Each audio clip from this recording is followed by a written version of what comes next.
একটি শান্ত গ্রাম, যেখানে শরতের বিকেলে নদীর ধারে কাশফুল বাতাসে দোলে আর পাখিরা নিরে ফিরে।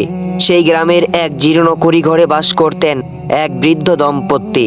তাদের একমাত্র সম্বল ছিল তাদের কলিজার টুকরো সন্তান। ছোটবেলায় সেই ছেলেটি মা বাবাকে ছাড়া কিছুই বুঝতো না।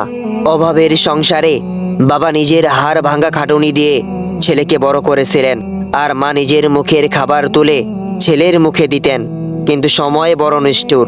ছেলেটি বড় হয়ে শহরে গিয়ে বিয়ে করলো। ধীরে ধীরে সে বদলে যেতে শুরু করলো। শহরের কৃত্রিম চাকচিক্য আর স্ত্রীর প্রতি অন্ধ ভালোবাসায় সে ভুলে গেল তার জন্মদাতা মা বাবাকে।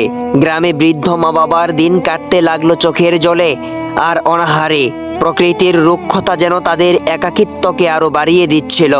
একদিন শহরের জনবহুল রাস্তায় ছেলেটি একটি দৃশ্য দেখে থমকে দাঁড়ালো।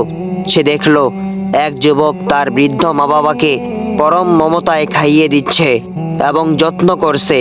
দৃশ্যটি দেখে ছেলেটির হৃদয়ে যেন তীরের মতো বিঁধল। তার মনে পড়ে গেল সেই শৈশবের কথা, কিভাবে তার মা বাবা তাকে আগলে রাখতেন। নিজের বিবেকের দংশনে সে অস্থির হয়ে পড়ল।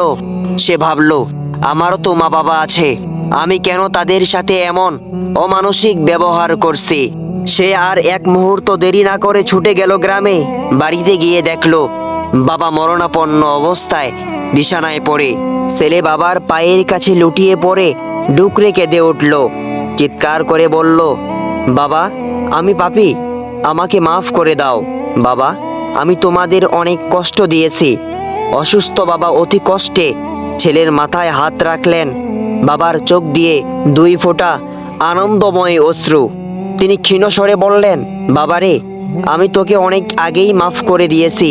বাবা মা কখনো সন্তানের উপর রাগ করে থাকতে পারে না।